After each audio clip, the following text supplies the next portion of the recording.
Hello, everybody, and welcome to the Wannabes podcast. We are your hosts, Morgan, that's Luke, and over there's Dreaded.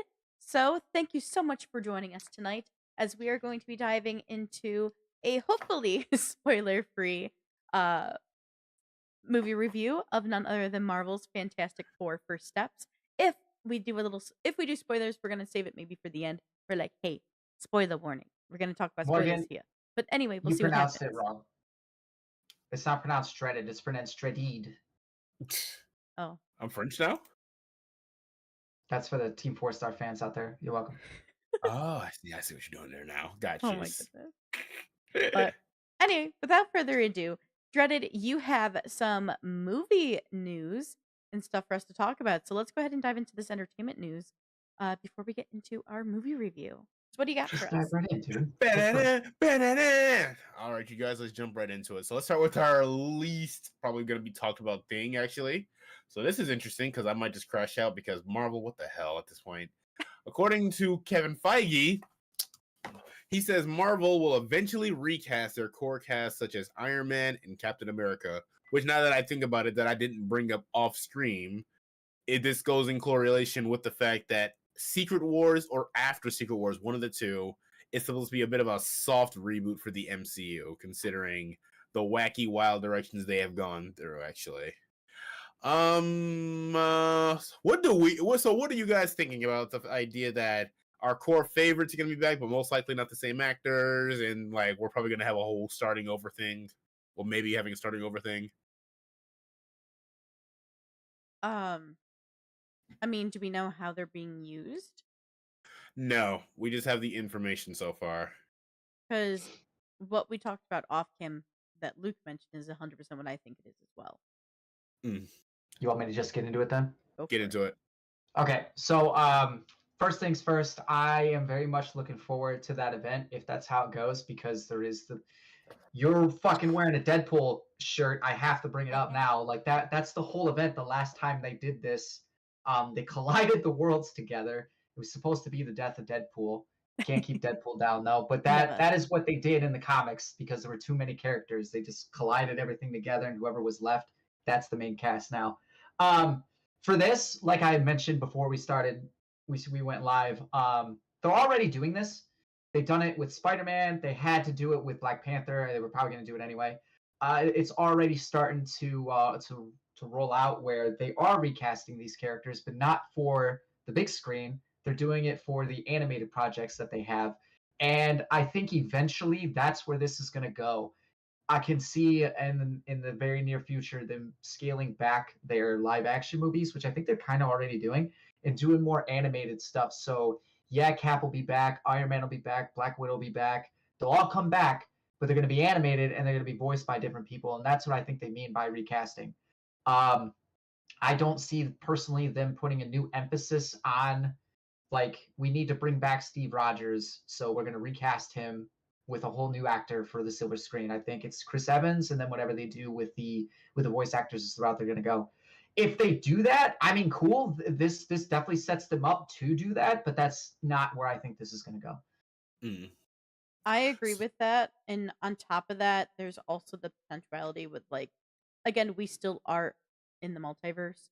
We could just get different versions of them as different people, depending on what they do with the multiverse. I don't think that's necessarily going to be it. I think it's more like doing like animated stuff and like voice acting wise, but who knows?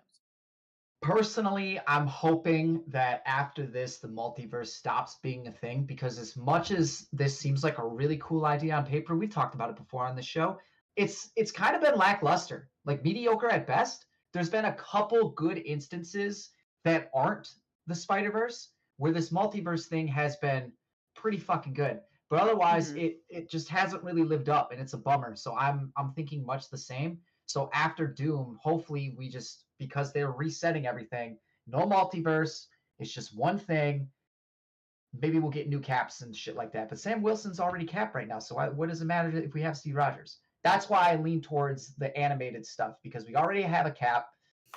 You can figure it out with Hulk. Hawkeye's still around. We have a new Black Widow. They're going to do the Young Avengers, even though I fucking hate it. So, yeah, I don't really see the point of actually recasting Romanoff, a fucking Rogers, and a Stark. Like I don't see it. Mm. So my whole thing of thinking if they're trying to reboot or soft reboot this with Secret Wars or after Secret Wars, my guess is what I was thinking is they're trying to fix their fuck ups with the multiverse actually, because like we have said before and like you just said, yes, it has been lackluster, but also it has been a little too confusing in areas of like how the multiverse truly works, considering that the multiverse it's a multiverse, so it's branching off away from just the MCU. We're getting into Fox, we are getting into Insomniac Spider-Man games. We're getting to Sony. Like everything is officially becoming a little too connected. And while I think again on paper that's kind of cool for references and everything or nostalgia baiting, but in practice you realize that now nothing feels a little more self-contained anymore. Like as much as I love Across the Spider-Verse, I don't know if I'm a big fan of Insomniac Spider-Man existing in that world as well too. And then the fact that they acknowledge the MCU is a thing too. So the multiverse was cool on paper, but I think if they wanted to do it, they needed to stick strictly within the MCU instead of trying to branch out to the other worlds of Fox, Sony, and all that crap too. I don't agree with that. Oh yeah, Only because like they're just bringing in other Marvel franchises that just licensing like this is their only way to bring in those licenses. Like yeah. like that's the only way we're getting the X-Men and getting anything with the metahumans is because we're getting it the integration and what is the easiest way to integrate them other than them being from an alternate dimension. Like it's kind of and I will say though it's in a weird way a little bit of a cop out because it's the easy way. It's the easy way to get them in. Um But why so do we need the old ones though? If you like, I mean, I'm not going to get into the review just yet. The fact that how the Fantastic Four is done within this multiverse, I actually think works rather than trying to Maybe bring in. we're not entirely sure yet. Mm. Yet you're probably right, but they didn't actually tell us that, which is a bummer for me. But that's it. I've finished your thought. Just like I don't know. At this point, I'm just look. The multiverse has been lackluster. I'm just gonna end it at that, honestly. Yeah, So 100%. I would just argue that just because Insomniac Spider-Man is in there, he exists, doesn't mean he's going to be pivotal to the story. You know what I mean? Like, it's yeah, cool. Hey, that's agree cool. with We that. see you. But, like, you have yeah, nothing to do with anything that's going on. yeah, That is fine. that's true. But I don't know. I think it's just the me thing, thinking how now when you think about it, anything that's ever existed, Spider-Man somehow now like exist within everything. Like sometimes you do like a bit of a separate continuity and stuff like that.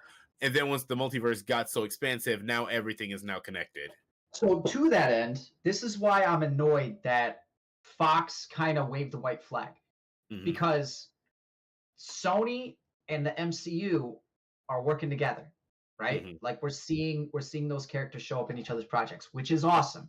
So why in the hell Fox couldn't figure out how to make a decent enough fucking film to keep their shit alive to where they could be doing this too? Because X-Men are definitely going to be in here. But now looking at it now, it could have been either McAvoy or James Stewart's X-Men that showed up here. Now it's going to be a completely different new one, which is fine. But I'm sure that this whole doomsday thing, like Morgan was kind of alluding to, is going to play into how these characters show up. Yes, it's the easy way, but considering where we're at in the timeline, how else are you going to make it make sense that they're in the universe now? Like, how else can you pull it off without it being extra convoluted? This way, you get to wipe everything clean. Whatever universes are there, and either you get an existing X-Men cast, or now you can say blah blah blah. Now we have mutants. Here's our new X-Men. Yeah. Mm. I mean, Instead of it could trying even to, be the same old X-Men just as a different cast well, because so they're far it from is the same old this X-Men. number, it's from this number Earth kind of deal. Well, You I know what I feel like mean? I personally I feel like it's trending that way. We got Kelsey Grammer's Beast already. We've got Mhm. fucking Hugh Jackman's Wolverine. Like it seems to be trending that way. But again, I just go to Fox. If you could have just held out like a little bit See, longer, like, the thing that's you'd be what's here really dumb and annoying to me though is literally 20th Century Fox is literally owned by Disney. Like, now. Now yes, they are. now it is. Yeah, they are. So, it's like what like there should be some wiggle. There should be a little bit more like working together because like literally your parent company Well, owns they are working together. What do you mean? They yeah, are no, working no, together. You're like gonna they get the X-Men. yeah, but I'm lacking the right way of how I'm trying to put it. I don't, never mind. Just I mean, because that's the argument I've been making forever. Is like Sony gets it. Sony did not just outright give them Spider-Man. They said you get him on loan. Fox could yeah, have done the exact same thing, but they couldn't get their fucking heads out of their asses to go off the fucking momentum that they had of Deadpool and Logan. Like, holy Mhm. shit! Why? How do you go out I of got you. business I when got you you. just landed those two? You know what I mean? Yeah, So if things go a different way, maybe we're in that scenario where Sony and Fox are now loaning their characters, and we're seeing them here, and we're still here because they all want to make money regardless. Like that should have been the game plan the whole time. Marvel would have had no choice but to, I don't want to say bend the knee, but give in a little bit to allow these characters to be in there. Sony and Marvel figured it out. Why couldn't Fox have figured it out with Marvel? You know what I mean? It's hard to say at this point. But that is a bummer, and I agree with everybody. What everybody said. This whole thing has been mediocre, and if Doomsday is the end of it, thank you. No, man, we'll get into some.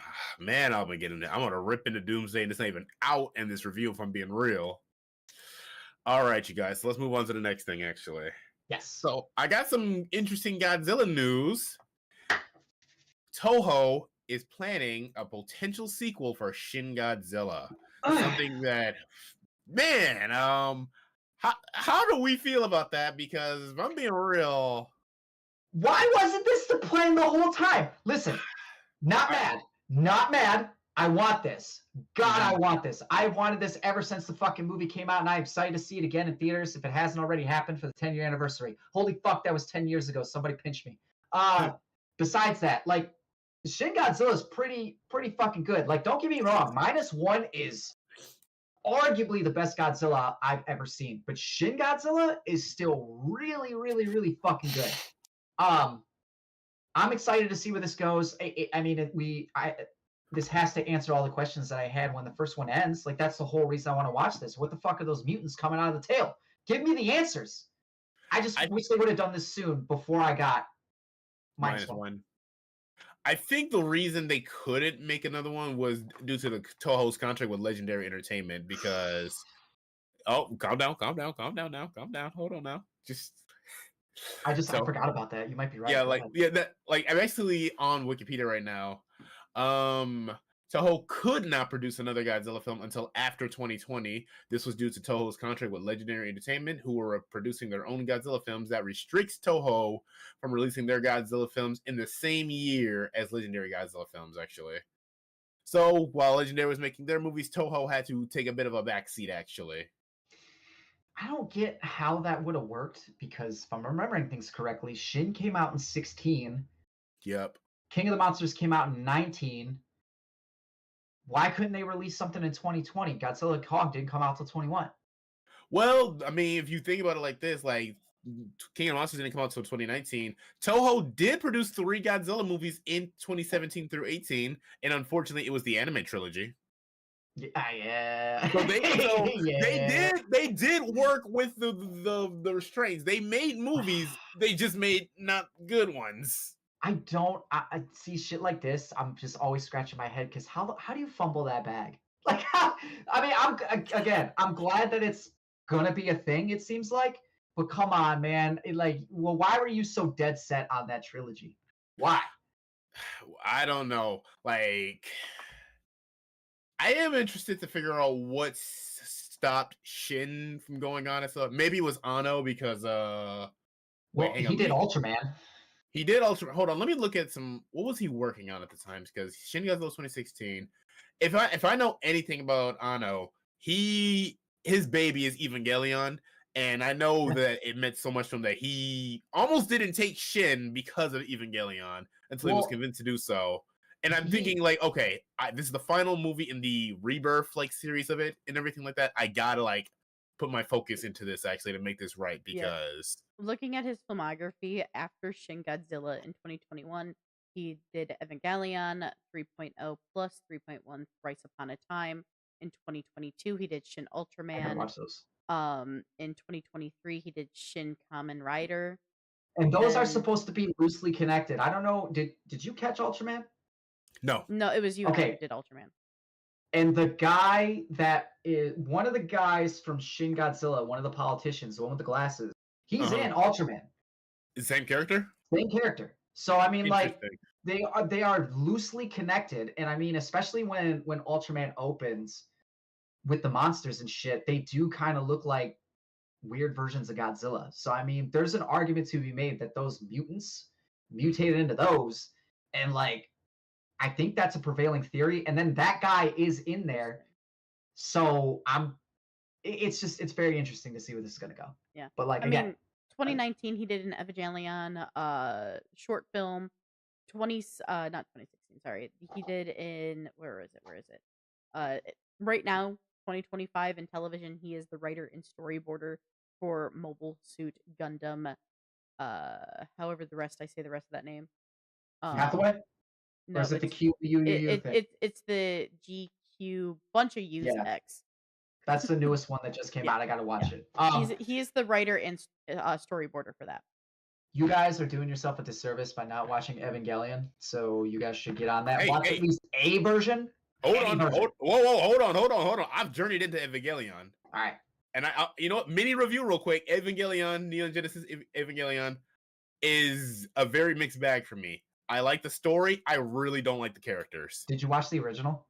Yes. That's why he did all these movies. It's supposed to clean all that shit up. Yeah, I know. haven't watched the movies. I love the show, but like I know what's going on. And Right. I will say this right now too: the end of Evangelion movie is the scariest non-horror movie I ever watched. Yeah. But going back, so let's return to Shin Godzilla because earlier you asked what was coming out of his tail and everything like that. Where was that gonna go? Luke, I mean, I think we talked about this, but you do know what the plans were for Godzilla to continue to evolve. So I mean, I guess, yeah, but like, I feel like that's gonna change. I don't think that's gonna be the plan. It could change, maybe it might not, but knowing Anno and knowing how Evangelion went, like I wouldn't put it past them to go in some of these directions. I need a Shin Ghidorah. That's what I need. I would like a Shin Ghidorah as well. Although that'd be scary as hell. I want it, dude. So if Shin Godzilla sequel ends up happening, I'm gonna be really happy to see that story continue. But I'm very scared for Japan because if we remember at the end of that movie, they said if Godzilla wakes up or when he wakes up, that bomb is coming. Yeah. And not to keep going on Godzilla, but how long did they say frozen for in that movie? Let me look. Hold on a sec. I'm on the page right now. Because maybe we're right on schedule here. So I don't think they actually say how long he would be frozen for. Okay. So in the movie Shin Godzilla, the monster is frozen, but not necessarily forever. While the film depicts a 2 to 3 year estimate for the radiation from Godzilla to dissipate, it's not exactly stated how long Godzilla himself will remain frozen. Oh, okay. All right. So that's up in the air there. So who knows? But hey, let's go. Give me all the fucking sequels, man. Yep. All right. That ends the news of just nothing to actually talk about. Well, not. Look, shut the fuck up, Anthony. Look, that's all the Twitter news I got. Let's talk some trailers. Oh, he froze again. No. Well, we can do it. No. We can do it. We got to do it. All right, so we were going to talk about some trailers before our buddy here lost internet, which is probably going to end up fucking the show up here in a minute, but we're just going to truck through. We're going to look a little rough here soon. What was the first one? I don't remember which one he was going to... Predator. Predator Badlands. That was going to be the first one. Morgan, did you watch the trailer? Of course I did. It was in the movie theater last night. And what did you think? Okay, listen here. As my consistent gripe with trailers, it shows too much. Don't show me what you're showing me. Like, there are some things that I think visually badass, cool, thanks, great for showing me. Other things I'm like, bitches, I want to slap you so hard for showing me this right now. Because that should have been saved for while I'm sitting in that goddamn theater. Like, to my knowledge, we were supposed to have crazy alien possessed woman who's now actually one of the fucking robots. So, I'm not a fan of this just because I don't want to see the Predator carrying this bitch around his back like a backpack. Me too! And the first time... Are we good? No, all we're left? F. We're All right, whatever. He'll be back. I'm gonna keep going. But the first thing I thought of when he picks her up, it was literally I went Domino. Use my hands as backpack straps. I was like, this is Deadpool 2. This shit's hilarious. Um, I'm more excited to watch it. It was nice to actually get like some more story notes, and this is definitely like a a exiled predator's journey, I guess, probably to gain respect or whatever, like prove he's a man. Um, but that's fine. I was just in it for the action, and it all looks cool. I want to see what's up with the predator that has like the crown. I want to see that shit. I want to see the sword fighting. I want to see it all. I'm here. They can't show me too much because I'm already excited to watch these anyway. sure. I So prefer to have the surprise and like that oh fuck yeah in the theater, which I'm not saying this about specifically like Predator Badlands. I'm saying this about any movie out there now. Every movie is showing me too much. yeah. No, I nobody has any balls now. Everybody is too hesitant, too timid to just, let me think about it. You got to show me everything. It is a bummer, but it's just kind of how it is. Everything's IPs, and here you go. I'm going to show you the whole movie in 3 minutes. Why? Because you have ADHD, and I know you can't sit still long enough to fucking get through this shit. It's very annoying. If I manage to get to where I want to go, I will change it. But we'll see. But the trailer looks good. Everything about it looks good. If you haven't seen it, go check it out. I kind of dig the Predator's new design now, the one that we're going to follow after this trailer. Yeah. And that one that's going to show up with the crown or whatever. I'm super stoked to see that one. Oh, he's just going from his phone. Yeah, I asked that the whole Better than nothing. yeah, the whole subdivision Better having than issues nothing. in his area. I actually don't mind this angle. That's pretty cool. Thoughts on the Predator trailer? Hey, everybody. What was time? Thoughts on the Predator trailer? Oh, it's awesome. And wait, hold that thought. My computer. Should I stay on my phone or should I join on the PC again? One more time. Let's try it. Hold on. It'll sound better and look better. Yeah. At least we got fail safe here. I am now ready. Oh Son of a bitch! Wait, hold on. Just stay like that. No. You still sound better. no! I'd have Or to move stay all like of our that. I'd have to move all our cameras around. Oh, come on! If he can, there we go. Just stay like that. Touch nothing. Fine. This All is right. my camera. Hi, I'm Dreaded. Perfect. Oh my god. No, If dreaded. Turn your camera off.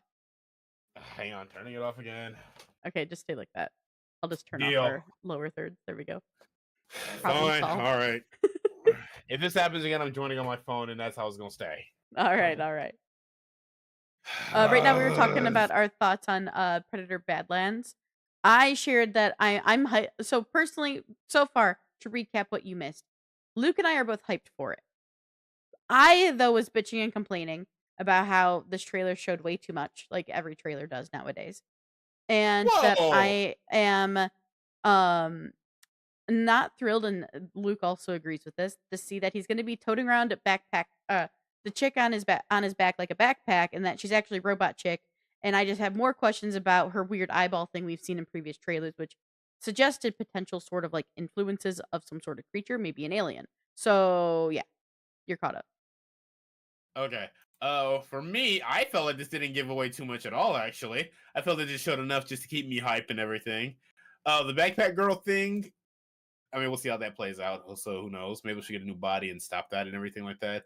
And what are you talking about with the eye thing? What are you talking about there?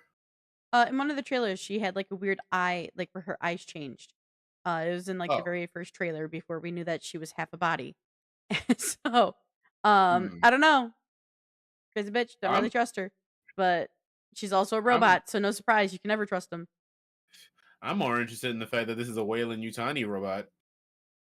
Yeah, that is for sure. That's interesting. That is very interesting. The design of Deck has officially grown on me. I like it. After knowing that, okay, he's a runt, so there's a reason why he might look a little weaker. And also, I mean, let the man have a ponytail. Shit. I showed my mom the trailer, and she said she didn't like his hair either. Stop hating on Deck, y'all. God damn. I didn't mind his hair. I think it looks fine. I don't either.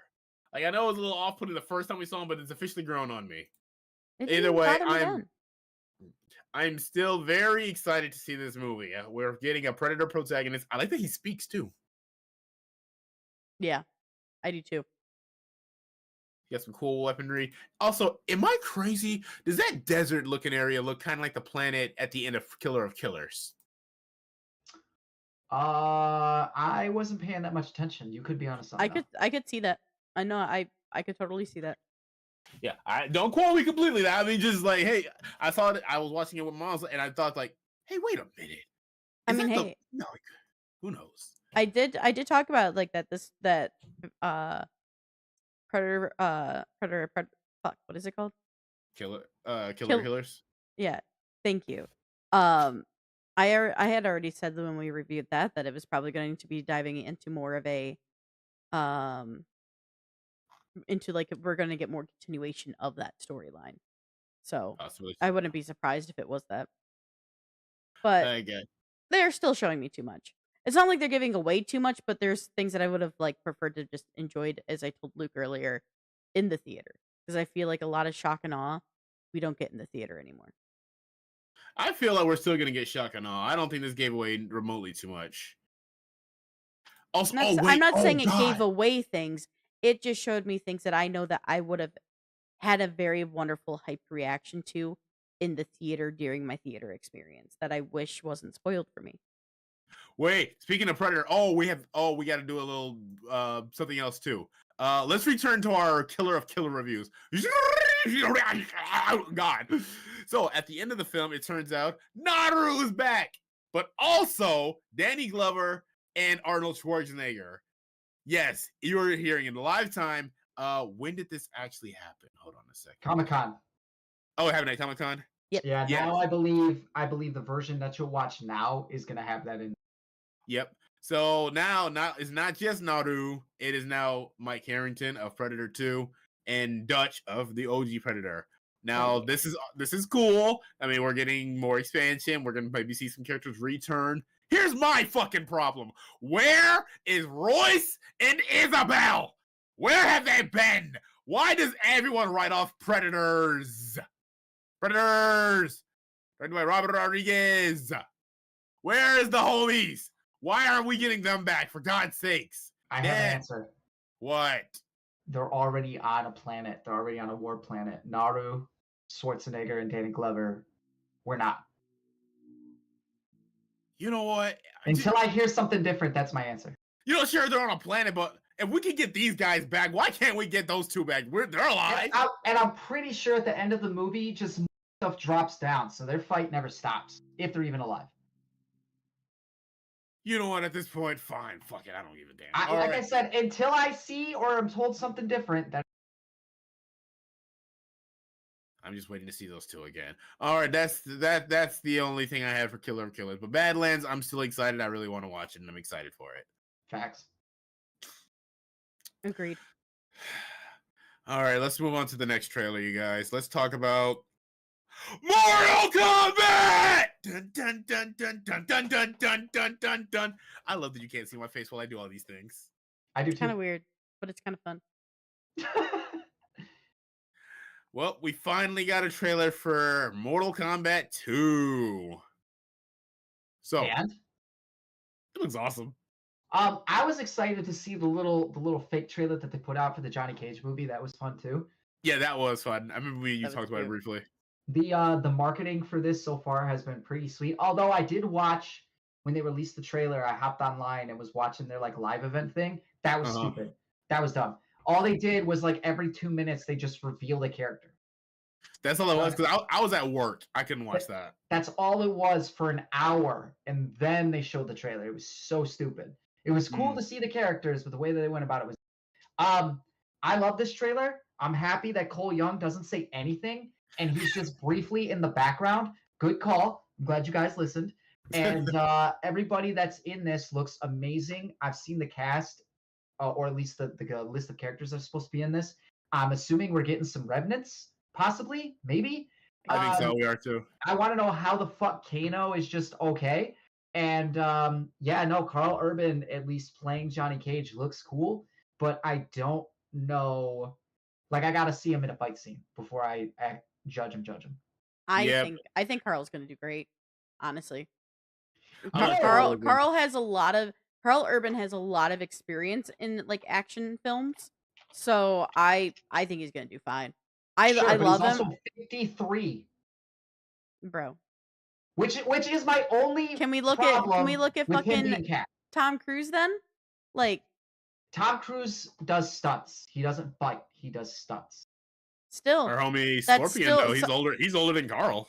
Yeah, but he's wearing a mask, so I'm assuming, you know where I'm going with this. Like, how much of it is Sonata? And I'm not saying that to take a shit all over Sonata. Like, we know he can actually like do some shit. I'm just saying. That's all. Because no. I get I it. think It's supposed to Carl's be gonna hit it out of the park.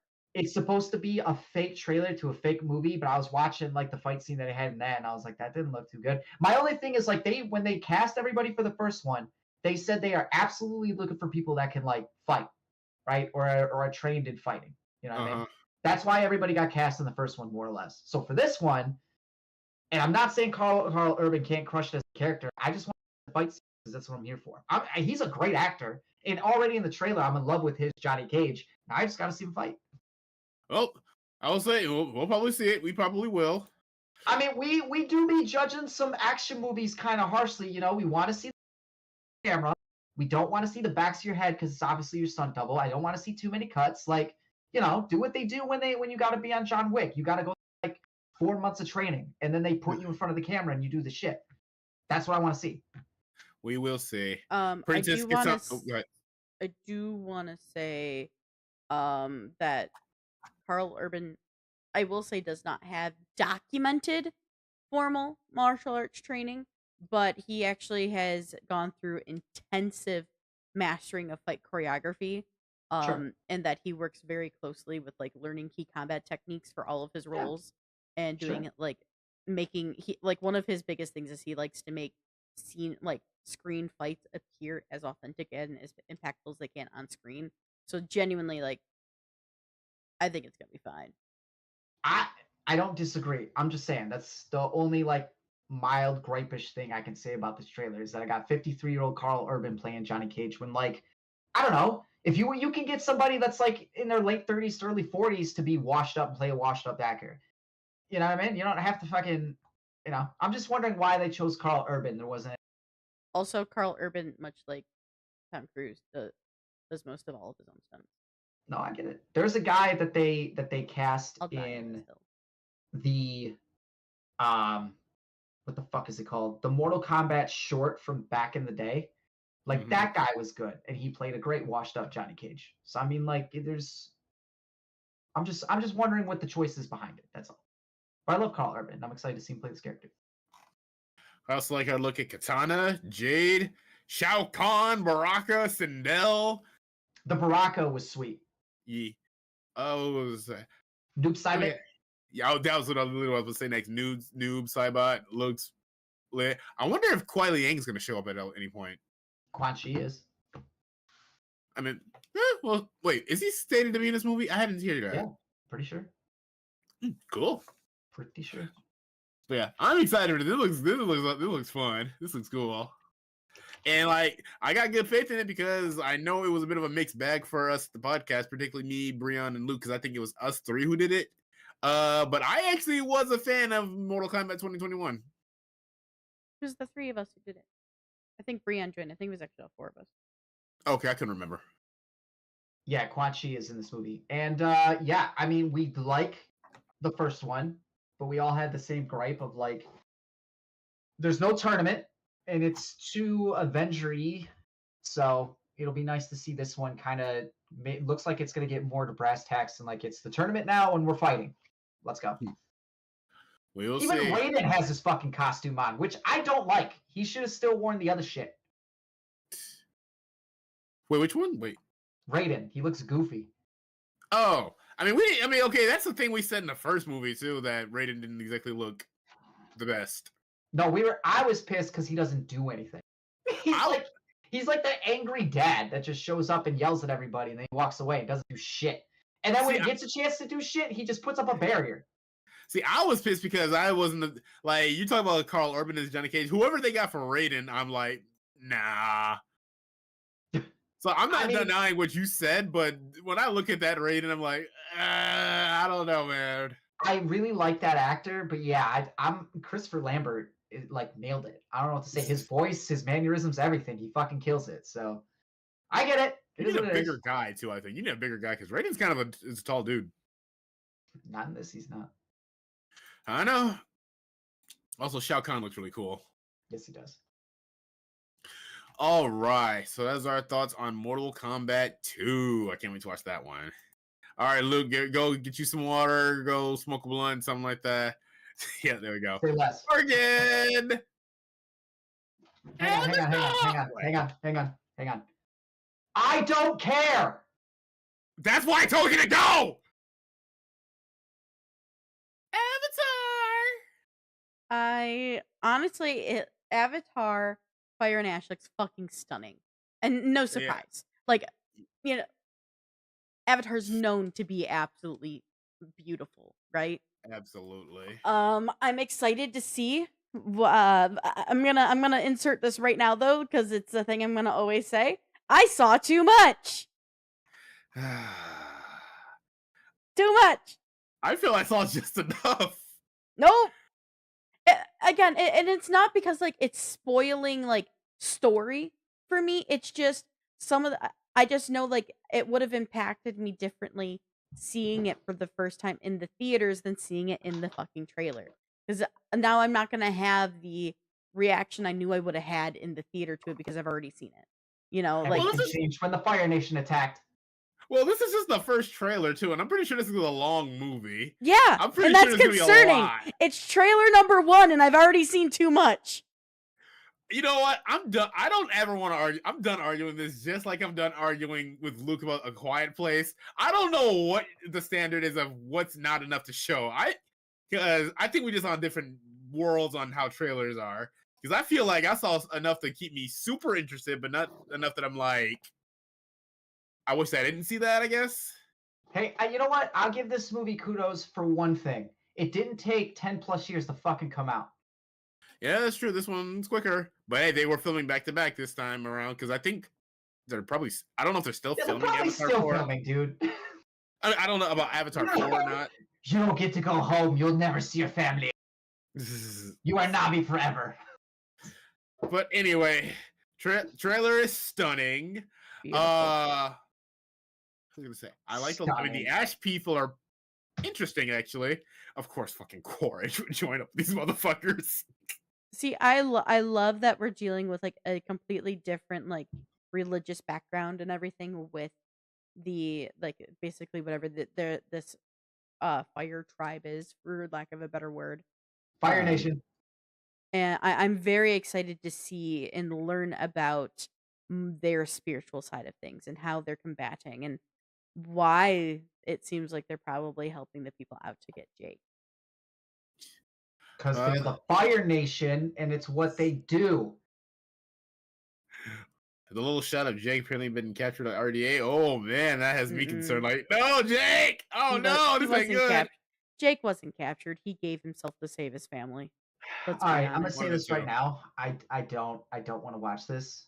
I don't. Too bad. And I'm gonna do everything I can to not watch it because it'll not be fun for me. It will be way more fun for you guys, and I don't want to spend any money on this. And even if it's for me just to come on here and do this, I don't want to waste my time.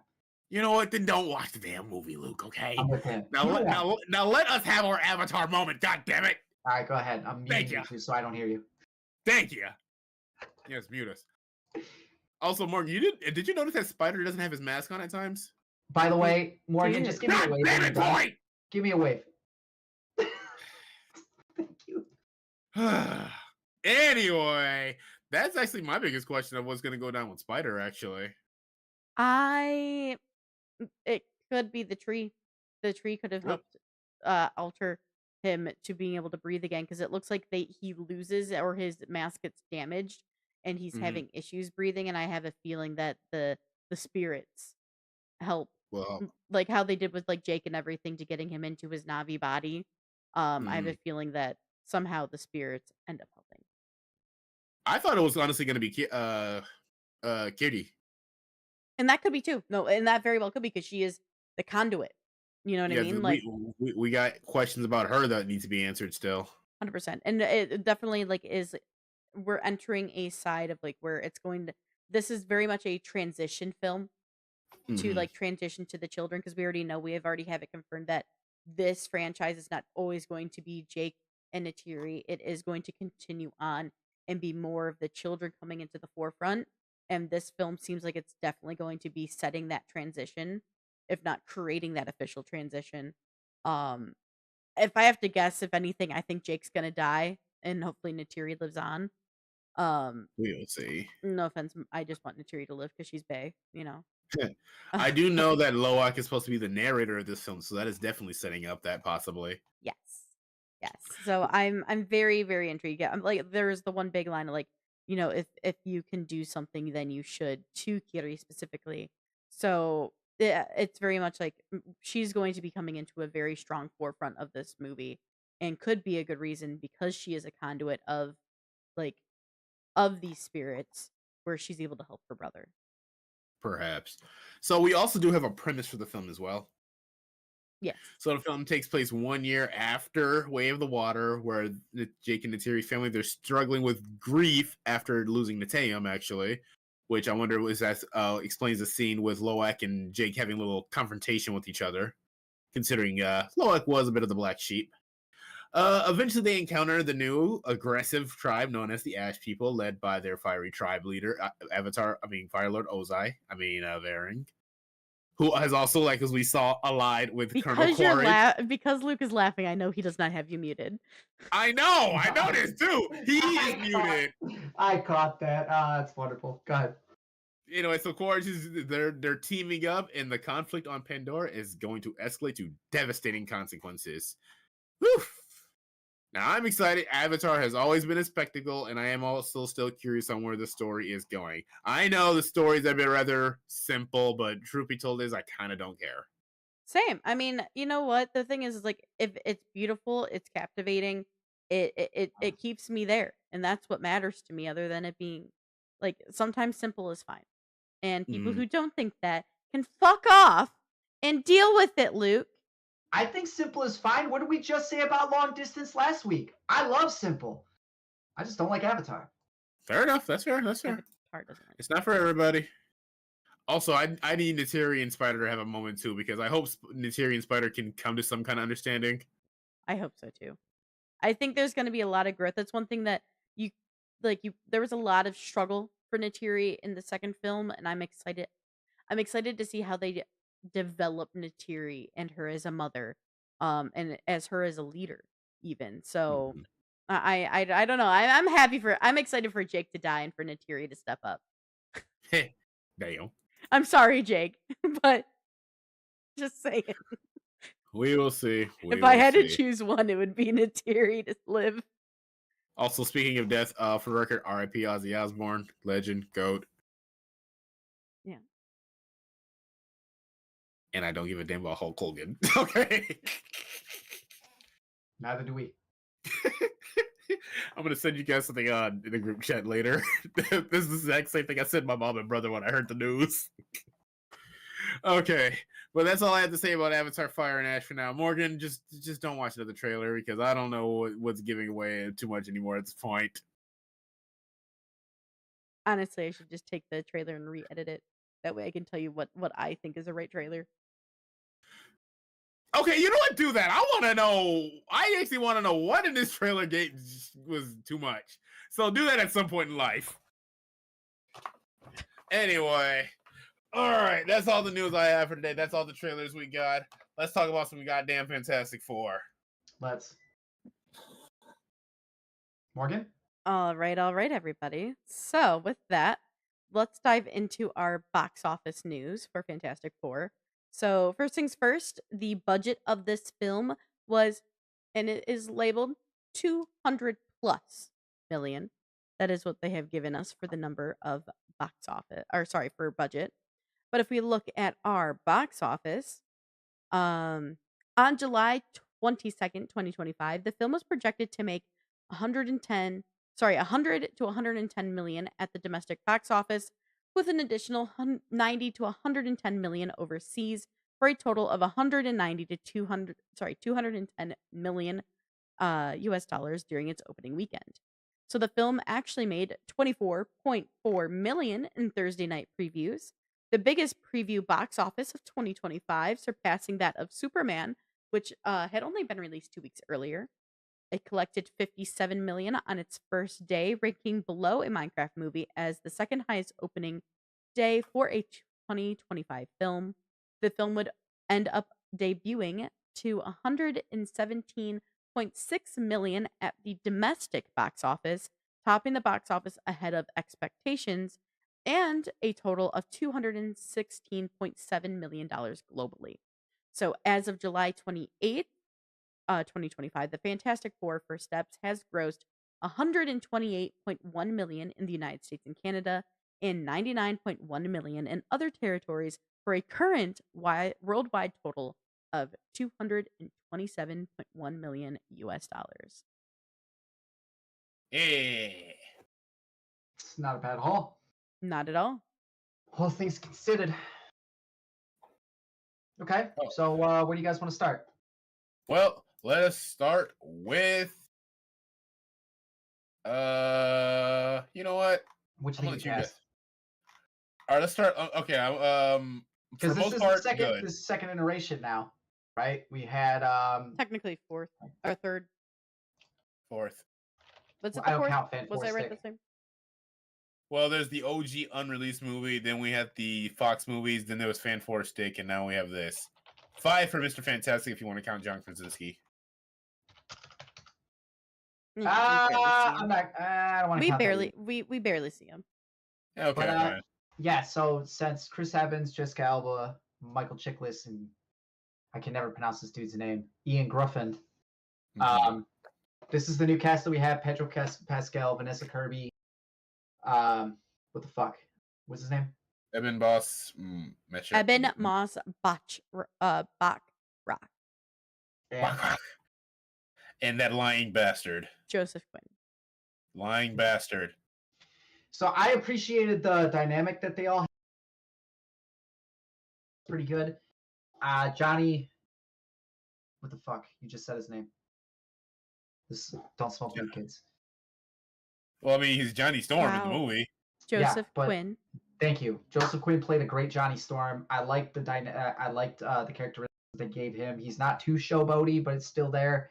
There's a lot more caring coming with this character. I mean, Chris Evans plays a good Human Torch, but like his Human Torch is a brat, just straight up. Yeah. This guy seems a little bit more mature, but there's a little more layers to still him. Immature. Yeah. Immature but mature. Right. I think that was a good balance as well. Pedro Pascal plays a great Mr. Fantastic. I liked him as Reed Richards. I don't like everything that they did with him, but I guess like what really can you do with a character like that when it comes to the actual action scenes? He doesn't really do a whole lot. He's definitely there to be the thinker.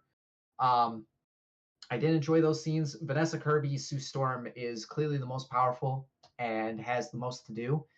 And I also enjoyed that. I think Vanessa Kirby played a great Sue Storm. Curious to see where they go with that next with her.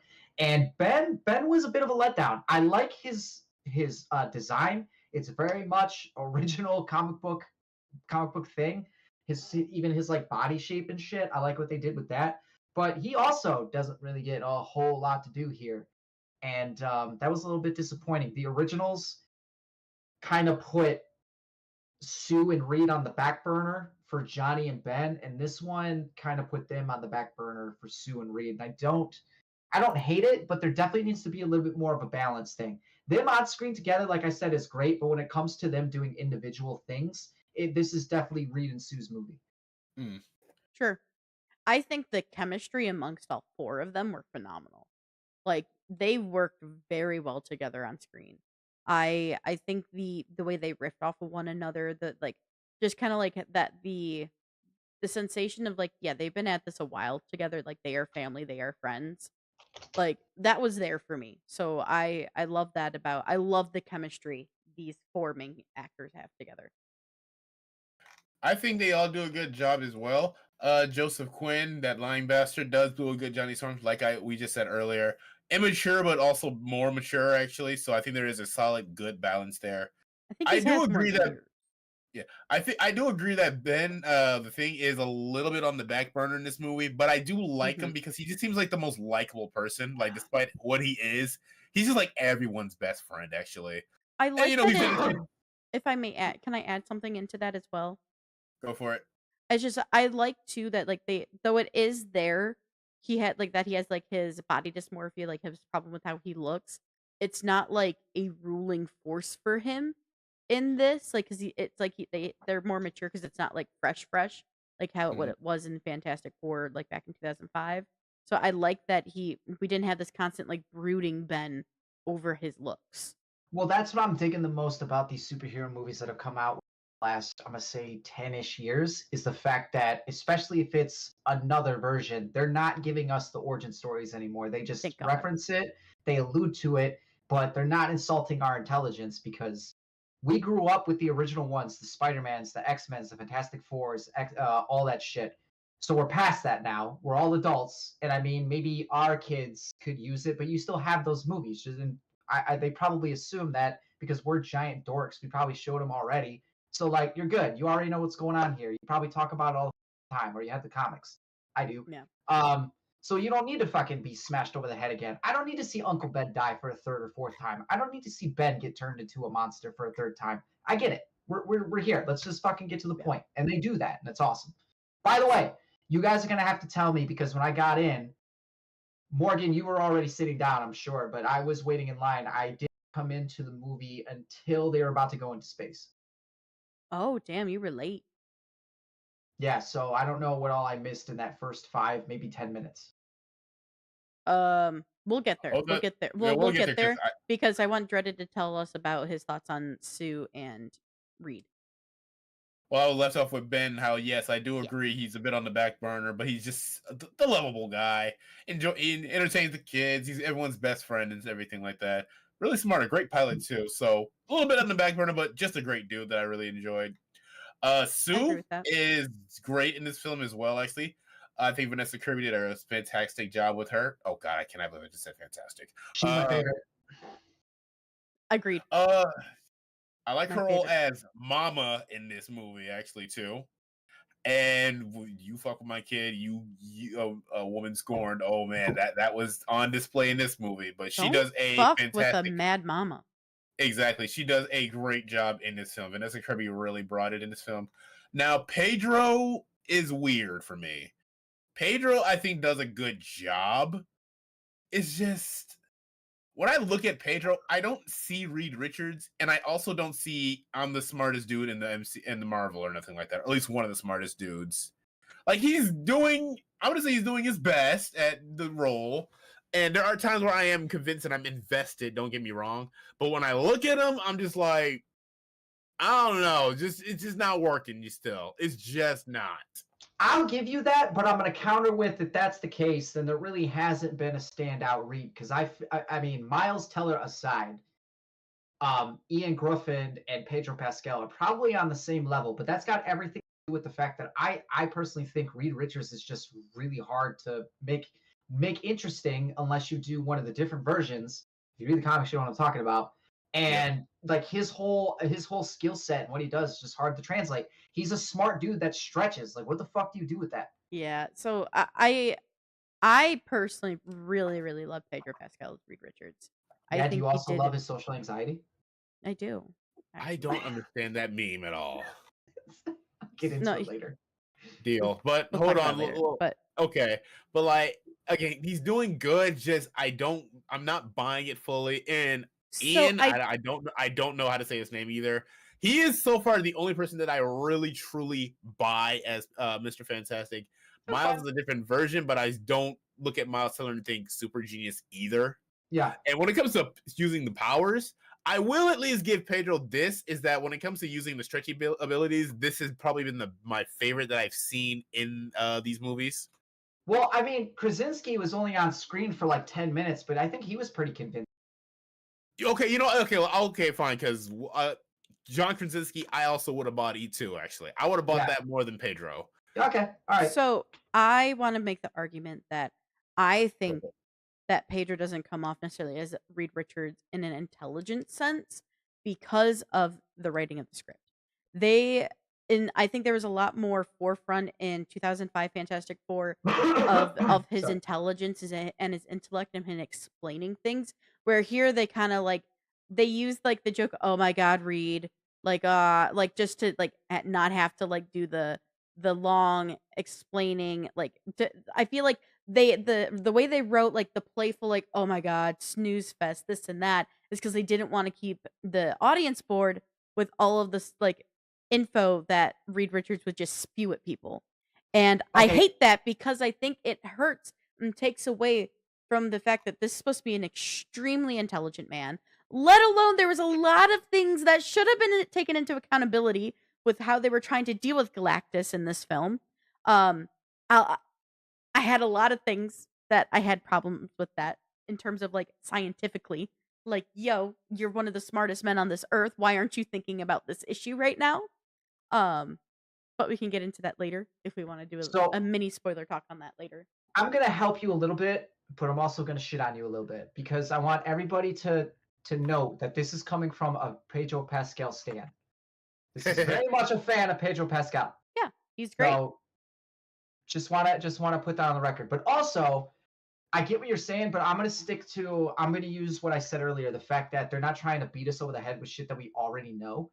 Um, and instead, I'm gonna say that what they did really, really well is they focused on him being obsessive because he And he absolutely is is. 100%. Yeah. And I love that. Like there's at the one point, especially I'm not doing spoilers. You guys do your best, but I'm not doing them. There's Okay. a moment where Sue and Reed are having a conversation, and there's an outcome that's pretty fucked up. And Sue's like, "You've already thought of this, and you're for this."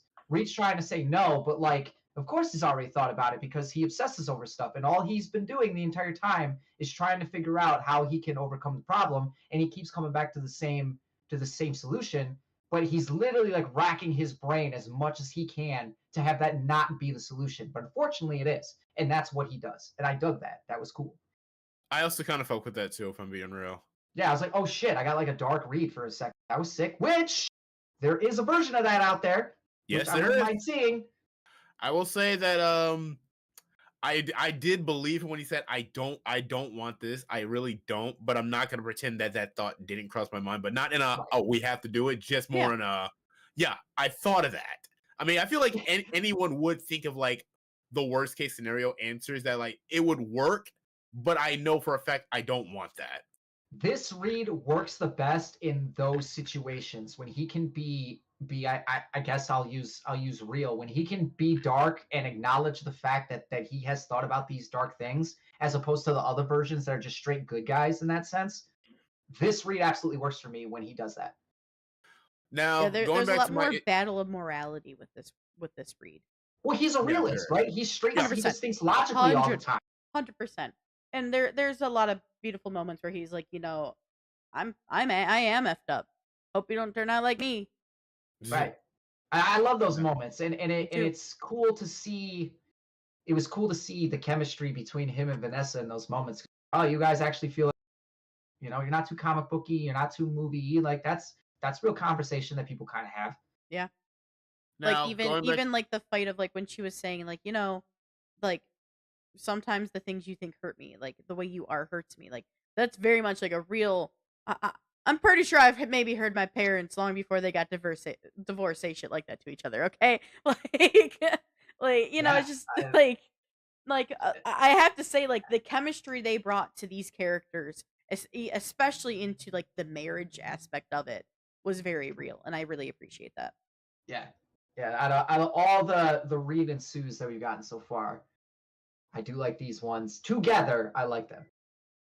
no, hang on, I got to finish my thought on Pedro because Yeah.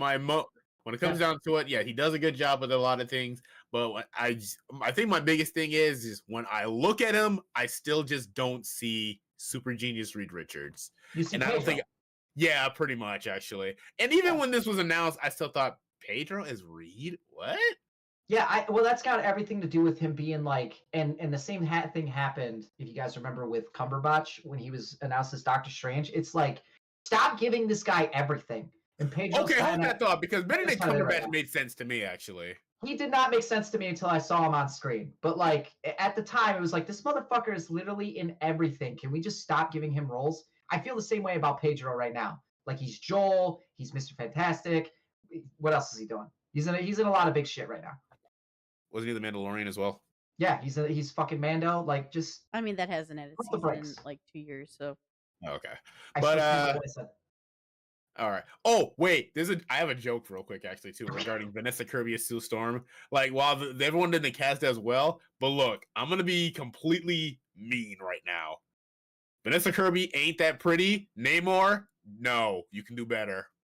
You can do better. I'm just saying. I mean, you was all close to Ramonda, and it was getting a little steamy in that moment. You could have made Ariel, at least live action Ariel. But if you look at Vanessa Kirby and say, "My lovely Storm," I'm like, I take back every good thing I ever said about you. Hey, And they're about to be in a movie together next. Namor's in it to win it. Don't worry about it. I'm just saying. I'm just saying. Okay, now I'm done being mean to Sue Storm or Vanessa Kirby, should I say? I think So she was okay, fine. very contentious, very diversive. Very curious to hear what you have to say. How do you feel about the Surfer? Okay, so here's the thing about Surfer. I was a little off put with I mean I accepted it because it's a different multiverse and everything like that. I'm gonna be real with you. Silver Surfer might have been my favorite thing in this movie. No, let me take that back. Silver Surfer and Johnny, that storyline was my favorite thing in this movie.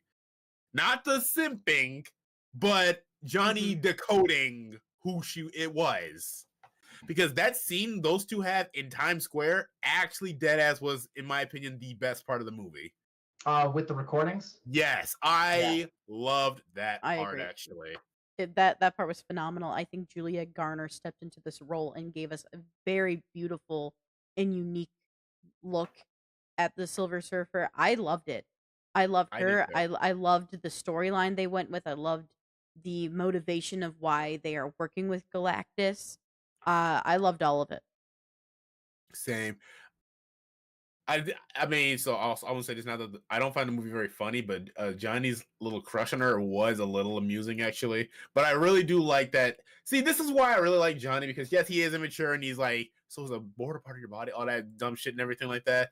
But the fact that he really like took the time to really kind of obsess to understand this language, to understand maybe how to connect to her or even just how to stop Galactus in ways was like, okay, I really like this little arc he's on actually right now with the Surfer. I liked Because that as well. for the record too, when she shows up the first time, that was awesome. And when he chases her into space, which is not a spoiler, it's in a trailer where they just kind of stare at each other. That's a beautiful shot right there. And for record, I'm cool in this movie. She is badass. I'm gonna try not to think about it too much, but why is it okay for Johnny to go that high? Ben can't. I'm actually gonna be real. I don't read comics. I always thought it might have been something in the comics because even in Rise of the Silver Surfer back in 07, he was like a couple times in space and he's fine. Well, I mean, in Rise of the Silver Surfer, the Surfer takes Johnny up there and basically beats him that way, right? Yeah, but then he also flew up with him when he was going to confront Space Cloud Galactus, and he was still kind of okay. So I don't know. Maybe it's something with his powers. I got nothing. Yeah, I'm gonna try not to think about it too much. But I also enjoyed the Silver Surfer. I like Julia in this better than I like her in the Wolfman, which hurts me to say. It really hurts me to say I forgot about that movie. I might be the only one out of three of us. When it's on streaming, I'll probably catch it actually. It's on the cock. Oh, cool. That's how I watched it. But anyway, she's really good, and it's still the same. Like, I wanted it to feel different, other than the fact that Julia is playing this character. It's the same one that I got in Rise of the Silver Surfer. It's the exact same character, which is fine. I don't hate it. The action sequences that the Surfer is in are pretty cool. I do enjoy the Surfer's design, but it didn't really break any new ground with me. So I kind of just went with it. Like it's good, but nothing super special. The next thing that I want to talk about when you guys that felt special to me. I just want to say the reason like why they don't really do stuff with Ben is the practicality of like his bulk and weight and his dexterity. Oh, okay. I got a fucking dude in a very convincing suit, by the way. in the originals, and that Ben fought basically everybody. I'm just I saying will. Point that out. that's what Point that out. everything says online. Just Fair want to enough. point that out. So I will say I I'm still calling love a little that bit thing. bullshit. I still love that. I love Michael. What's his last name? Michael Is a thing. So, Chiklis. yes, I Michael still love Chiklis. him as a thing. I'm gonna wait. I'm gonna wait. He's definitely better than Fen Force. I gotta wait for this Ben to like actually do something for me to form an opinion. But when he's out and about in the city and he's talking to the citizens and he meets Natasha Lyonne's character, like that's cute. He's a cute character. It's just everything else I gotta see. So I'm holding until I see some more. Fair enough. Okay. Galactus. Oh my. Okay. Here's the thing. Galactus is so damn cool, menacing, but my god, this hurts me. Let me start with the good because Ralph Inson as Galactus is awesome. I love the scale. I love the design. I mean, the voice is booming. He's gigantic. He's like colossal titan and everything like that. And I like the tone that the movie takes when he and the Surfer are around, actually, too, because the film starts very kind of happy-go-lucky, maybe family-friendly, but when these two show up, it becomes dire, and I love that. That is a thing I will love, a tone shift in, like, specifically any movie really like that can go kind of dark like that in places, right? He is so cool. But here's the thing. After Thanos, I personally always wanted Galactus to be the next big bad. It felt the most natural. We established Celestials existed. It felt natural, but instead we went with the multiverse, which initially was going to be Kang, which had some buildup, but it just wasn't working out. Then Jonathan Majors kind of fucked up. And now we have Robert Downey Doom. I wanted Galactus to be the next big problem that the MCU had to deal with. So a Celestial who was coming for Earth, they had to unite again and figure out how to stop something like that, right? To see him in this movie is awesome. I love it. Don't get me wrong. He came to sniff the trees, but the fact that he's just the villain of this movie and he's not like killed, he is just defeated because he can show up again. I'll give that credit. Just, I wish you were the next actual big problem. I wish it was you. And that's what makes me upset. Yeah. But for what it's worth, Galactus was really goddamn cool in this movie, and he was one of my favorite things about it. Everything he said, except for the fact that I'm pretty sure he's just going to drift into the nether Dormammu, and we're just never going to hear of him again. Which bums me out, because Dormammu would also have been, and New Galactus was even a possibility, because at that time he wasn't. Dormammu was the guy that I wanted to be the next big bad. You know what? That would have been too, because I wanted to see Dormammu again as well. Yeah. So, and they keep doing that. I think there's only been like maybe 3. But that's too much, because these are great villains when you don't have the best track record for your villains anyway, and you're taking the best ones, Killmonger included, and you just fucking get rid of them. You either banish them to the Netherrealm or you just fucking kill them. It's annoying. I mean, we still might end up getting stuff, just so you know, with Dormammu, because we do have Mephisto finally in the MCU with I stuff did hear about that from Ironheart. Ironheart. Not the biggest fan of how they did it, but whatever. That's another day. I'm just not the biggest fan of the Ironheart show. But anyway, there's I don't mind it. The biggest thing is what I'm excited about with having Galactus and having this in the story is I want, not that I loved the Eternals, but everything was pointing to like there's going to be more development with the Eternals.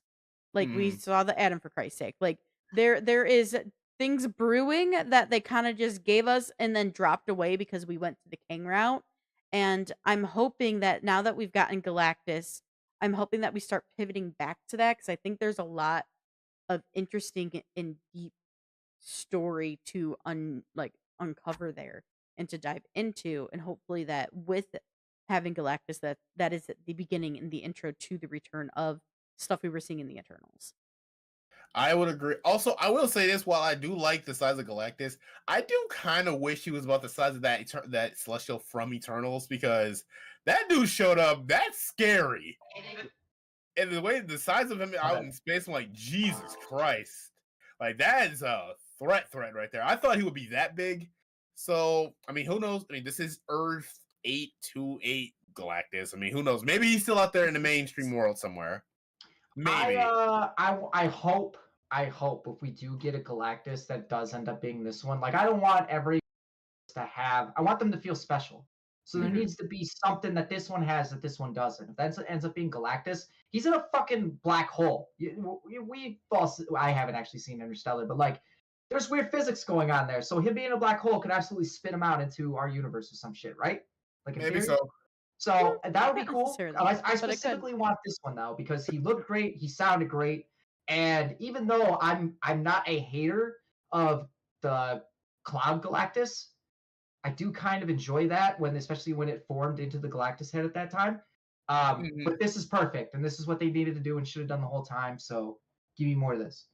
Yeah. Again, I've said this before with you, Luke, that I think in a perfect world, Cloud Galactus in like gigantic humanoid, just do the Ghidorah thing. He's actually in there, but you see it, you hear him, rather than just the fiery shape of his helmet. Like, I get why people were not happy with it, but at the same time, I was like, I mean, that's not the worst. It's kind of cool. Well, it's also like, holy fuck, the difference between 2007 and 2025, because probably a big reason why they went that route is because they just couldn't fucking make Galactus. Like, that's a big task for them at that time. But now we do it no problem. It's insane. So, best of both worlds, that'd been cool. Hey, maybe we'll get the Return of the Space Cloud when Galactus spits out in our world. Yeah, or watch, mainstream like, MCU world. That would be fucking hilarious if the actual universe that we're watching has a and ends up that one. That'd be a good troll. Hey, look, this thing's back. All right, so that takes care of all the main characters I give you guys. Unless we want to talk about another one who doesn't exactly have any lines. Well, let's see. So you talking about Doom? No. Or you talking about the robot? Neither. I was talking about the baby. Oh, Franklin? You talking about Franklin? I mean, he's just a baby in this movie, I suppose. But when he is okay, hold on. I'm sorry. I was about to give this movie props for the CGI, but when Ben is holding that CGI baby, I was like, fucking stop it. He looks terrible. He looks awful. I was gonna say that really the CGI, that's the only part I see it is when they have to do CGI baby. And for the most part, that's just so they can get the expressions they require from the child. Hey, stop trying to justify it. Stop. That is a very, very surreal and scary looking baby, but only when Ben is holding it. Holy fuck! There are times where Ben was holding it that I never had issues with how it looked. There was a transfer at the end of the film where it was the most noticeable, the CG on the child, because of like the transfer from Ben to Reed and to like to their because like towards like CGI to live action right in front of your face. Not even. It was still pretty much just CGI the entire time. It's crazy because of like just like they wanted the certain expressions and everything else that young baby couldn't really do. Listen, speaking as someone who has a fake baby in their movie, that was something special to see. That gives me some hope. Anyway, I'll be real with you guys. I don't know much about Franklin Richards from comic book lore, but I do know he is. I'll tell you everything you need to know right now. He's a fucking beast. Oh, damn. Oh yeah, he is not to be fucked with. There is one little beat in the movie that I thought they were gonna do, and this is the only kind of spoiler thing that we'll get into because it doesn't actually happen. But when Johnny looks like he's gonna sacrifice himself, that happens in the comics. He does sacrifice himself into a black hole, and he does it to save everybody. So it was cool that they gave me that nod, but also cool that they didn't do it. There you go. So there goes all that. Other than that, other characters are just kind of there. Although Herbie is pretty a good robot. Oh, Herbie was sweet. Yeah. Herbie was great. He tries to defend. He tries to defend Franklin. He tries. That's the moment I love. Like, Herbie, you are a good friend. You are a good person. I'm not even gonna call you a robot. The storyline we have revolving around Franklin, not to like dive into it and keep it spoiler free for everybody, it is very stress inducing. Like, I was watching with Jacob, who's a new dad, and he's over here like, oh, I'm so overwhelmed. This is so stressful. And there's many others that I have heard talk about the same thing about like just like the emotional levels. I mean, I was sitting there stressed for a kid. Like, I get it. Like, kind of like that as a woman, that natural maternal instinct kicking in a little bit of like, I don't like it. I do like that given the state of the world, that these movies are putting a little bit more emphasis on trying to get people to come together. So it is a nice scene where Sue goes out with the baby and had a speech. It was a very nice speech. It was cool. So yeah, I enjoy that. But I mean, nothing's gonna actually happen to the baby. So it's like, whatever. I love that scene where she addresses the crowd and everything like that. And I'm not even a father, and I was like, "Don't you dare! No, like I don't give a fuck. Like, no. I If it thought was that me, was. I'd have been like, hey, if it was your kid, you tell me right now, you giving it up? Hmm? Huh? I I thought ain't that was think gonna so. end up being not a depressing, but on a more serious note. You know what I mean? Because you got the angry mob there. So I thought that's where that was going. Mhm. Uh, Well, and if it was our world, she would have just been probably domed right off the rip as you walked out. See, I So was wondering about that, and I was getting ready to see Sue like let loose, and she does in this movie, and it's very cool to see. But I thought that was going to be a moment where yeah, she kind of is definitely like, "I most gotta let powerful motherfuckers Sue know." yet. This is the most Yeah, powerful Sue we've seen in at all. Easy, Hmm. absolutely. easily the fucking most powerful. Yeah, I would Vanessa have loved. Kirby's Sue Storm is no joke. I would have loved to see the scene where they try to take and Uncle Johnny shows up and just incinerates everyone. Like, I wish you fucking would. Yeah, oh The yeah. Fantastic Four turned fucking world enemies for Hey, mass murder. Human Torch will fuck some people up for real. Oh yeah. That's Oh probably yeah. that's probably where Fan Four Stick would have gone. All right. They tried. So yeah, they tried. So anything else we want to get into real quick? I mean, there's not my yes. My gripe with this movie, Mm-hmm. it's well acted. CGI is for the most part pretty good, except for the fucking weird Ben Grimm baby. Uh, I love Galactus. I like Silver Surfer. Already said the cast is good. I'm gonna say it again. The problem that I have, and it's the same problem that every Fantastic Four movie has had up to this point, including this one, is that there's just not a whole lot that they do. Mm. They don't, you know what I mean? Like there's probably more action in this than the other two, but not combined. And it's still not that much for how long this movie is. It's more of, I don't want to say pseudoscience, but that's the best thing I got just because I don't actually know. I don't know if the science that Reed is doing is actually based in real science or if they're pulling shit out of their ass. I don't know. But if it's not that, it's them just kind of talking. And then if it's not them talking, then maybe there's a little action, but like that's still not that much. Johnny gets the most action, and even his sequences aren't all that exciting, in my opinion. I think I'm gonna go against you on this one because yes, I'm not gonna deny that there's not a whole lot of action and maybe they don't have enough to do. But I think this film works for me because these characters are actually very likable. That even if there's not a lot of action or they're not doing much, what they're talking about and what they're going through is engaging. Yeah, that's just Absolutely. my personal beef because the Mm, originals are like that too. Do anything in the originals either. They're not fun and they're necessarily. charming, and we like watching them. So I agree with that on here, but I just would have, punch something. Fucking Reed even says, all right, if it turns out we can't negotiate, then you can punch them. And they kind of don't. They just like run away. Well, I mean, I don't Johnny think they were did. expecting. Johnny gets a shot in. Johnny gets a lick in, but that's it. And I get it. I understand that where we're at and how big fucker is stuff, but I'm just saying with everything else, the most action that I saw is that opening montage where they're fighting the Mole Man. I mean, when they were escaping Galactus when they were on his ship, and then like some of the chase scenes and the stuff at the end. I mean, it's not the best action we got, but we did get something. But like you, I do Tough. agree with you that Johnny I got the know. most of it. I don't think that what we got. I don't think with the story we got and how they crafted this story for us that the action was lacking. I Mm. was comfortable with what we got, and I didn't feel like I needed more. Okay. I will admit that. I mean, because I don't know why, but a lot of people I've been talking to IRL have been comparing it to Superman. I will say I needed more action than Superman. I'll give it that. Superman has more action than this does. Okay, let me rephrase that. I want better action. I don't know. Maybe it's just me and James Gunn, but Paul Walter Hauser as Mole Man was. I gotta give him some props. I don't know a whole lot about Mole Man, but he was good. I will say this though.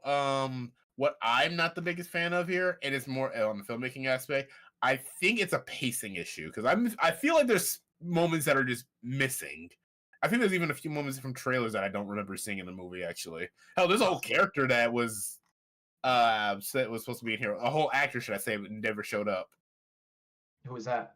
What the hell is that dude? John Malkovich or something? Yeah, I think that's who it is. Oh yeah, that's right. I did see that. Yeah. Who the fuck was he I playing? mean, that's I don't know. pretty normal in trailers that you get like deleted scenes and like Yeah. before like stuff's finally done edited.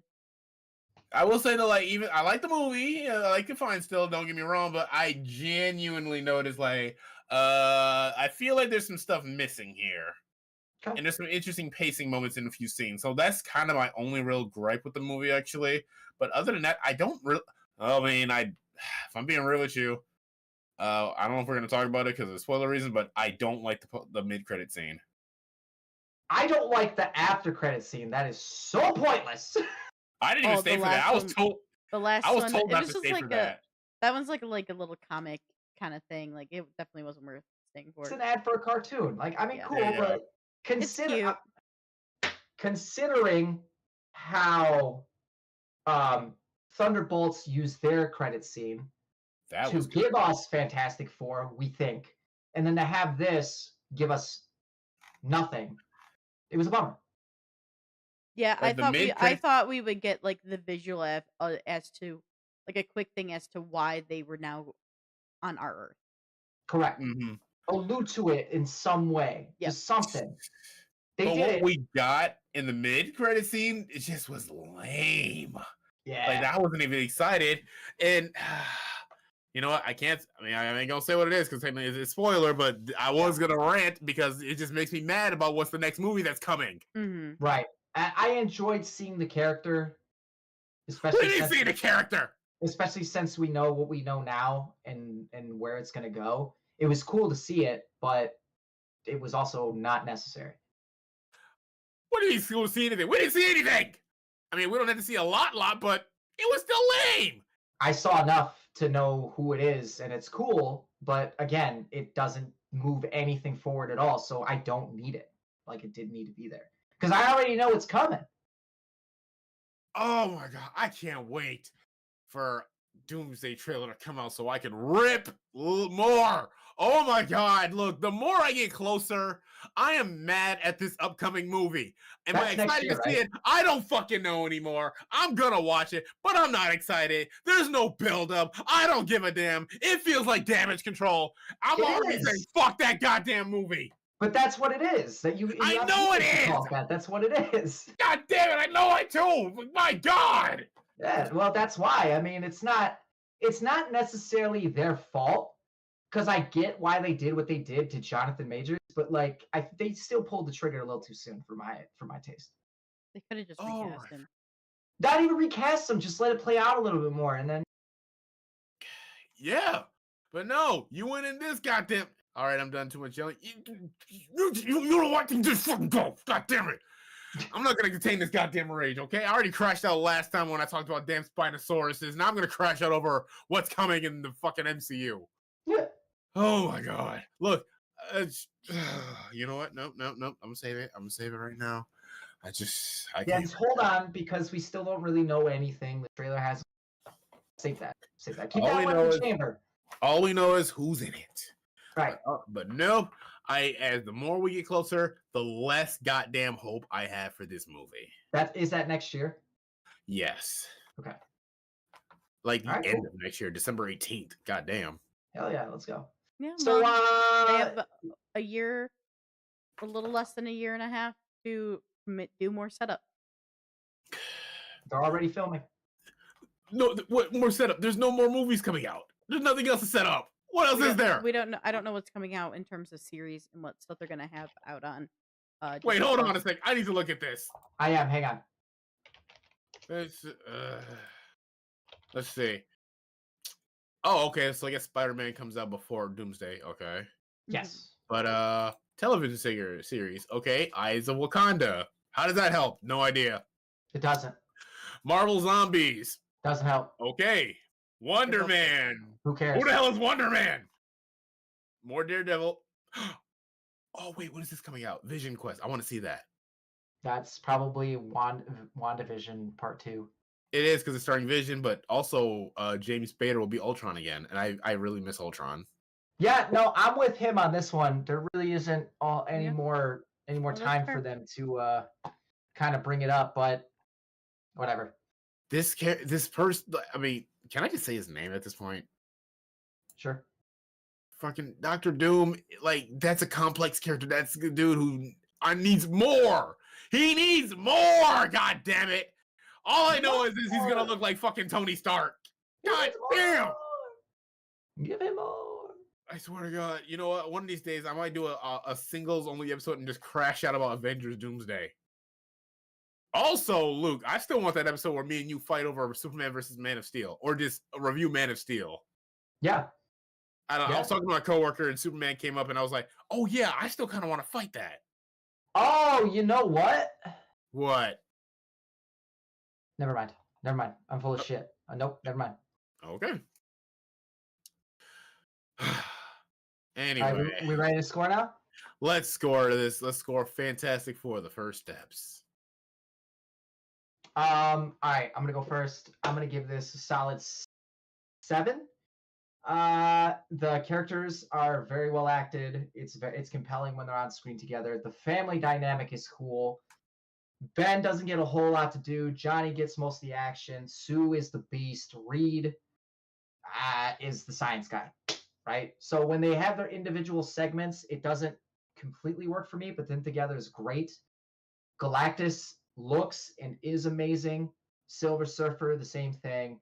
I enjoyed the story. I like the conflict that they had going here. We already said we hate it when you get good villains and they kind of waste them. So hopefully Galactus will come back in some shape or form. But so far, I can confidently say that this is this is the best Fantastic Four so far. There is still a lot of room for this to get better, and I anticipate that it will. But this is, I mean, it's called First Steps, but this is a pretty good first start. Morgan, you go next.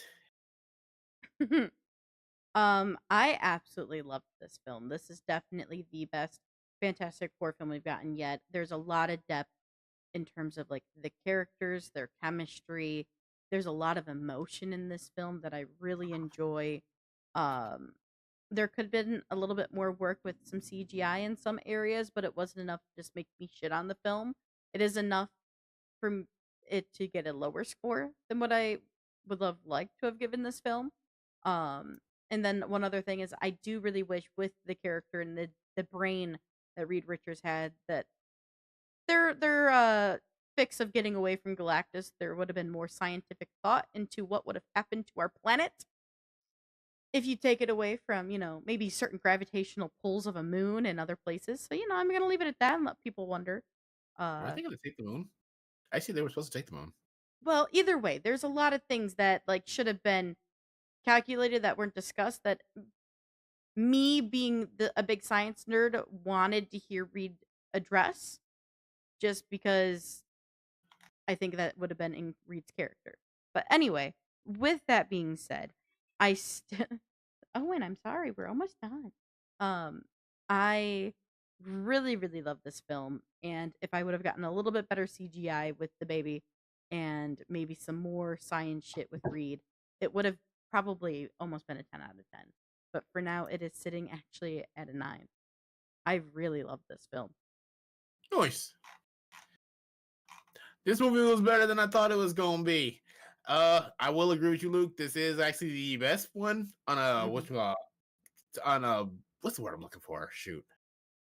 Well, yeah, technically, I mean, yes, it is, but I still like those 2005 and 7 ones. They're just charming, and I really enjoy them still. Regardless. They'll always have a good place in my heart. Yeah. Better than the used, but I like them a lot. R.I.P. Julian McMahon. Yeah, R.I.P. I mean, I still have my gripes, some pacing issues. While Pedro does a good job, I still just don't see Reed Richards in him. Vanessa Kirby is great. Namor, you can do better. Joseph Quinn is great as Johnny Storm. I love Silver Surfer. Galactus is awesome. And, I mean, this movie went someplace I'm like, yeah, I really mess with this more than I thought I actually would. I thought I was going to like it maybe as much as I did Superman, but no, I actually liked it better. So I'm going to give this movie an 8 out of 10. This was pretty dang good, actually. Very nice. Yep. Although All I right. will be real with y'all, I still actually like Brave New World more. So that's been my favorite Marvel movie this year. Dude, that one has been my least favorite Marvel movie of this year. I know, it's fun because I'm like, I feel like I'm one of the biggest defenders of that movie, high key. I like it. I actually really liked it. Anyway, all right, you guys. I know you couldn't see my face no more, but you know what? It's fine. I still put on a great vocal performance. I should be a voice actor one of these days, you know, right? Tyler But was a fan. yeah. But thank you all for joining us for this episode of the Wannabes podcast. That is your host, Morgan. That is your other host, Luke. And I'm Dreaded. You can't see me, but trust me, I am here. If you guys like what you guys saw here, then why don't you check out our socials? Morgan, why don't you throw our socials in the chat for everyone to see so they can go follow us on Twitter, on Instagram, on Facebook. Check us out on Spotify. If you are driving and you just want to hear some news about movies, or you want to hear us trash out about how bad the little things were, or how Chaos Walking is the greatest movie ever, or why Fan Forcing deserves a sequel, then you should check us out anyway. All right, you guys. Anyway, you guys has a great time. Y'all has a good night. Eat your dinner, drink water. Don't forget your popcorn. Otherwise, Galactus will come and steal your babies. That was good. How do you follow that up? You don't. That's why I'm so good at it. Don't forget the popcorn, y'all. We'll see you next week. Bye. Bye.